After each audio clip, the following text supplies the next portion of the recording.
いろんなもん出てるのね、もうね。あ、私だ。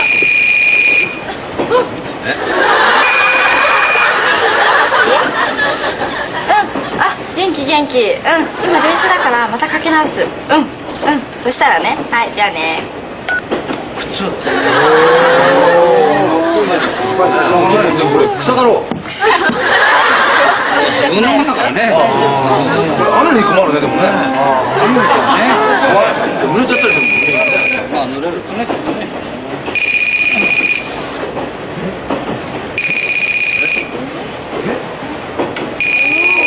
お、まずい。もしもし。あ、綺麗だった？俺もまたすごいね。頭いいな。いい感じだわ。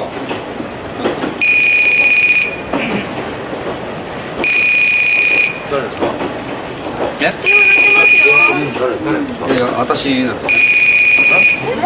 出た方がいいよ。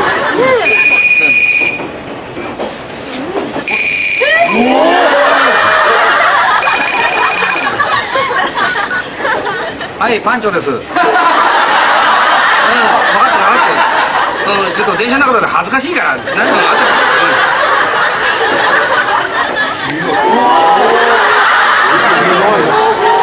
まあね、後が辛そうだでもね。ちょっとね、雨に弱いんだよ。でもいい携帯だよね、俺ね。幼いしもね。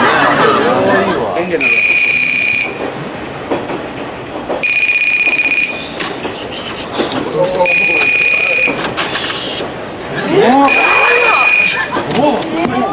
あら、でかいわ。はい、ひごです。はいはい。今ちょっと移動中なので、はい、また会社に着いたら電話します。はい、申し訳ございません。失礼します。この携帯で持ってくるんだね。いや、なんかね、そうだ、これね。番号覚えるからこっちにした方がいいって言われました。あ、あんま上から。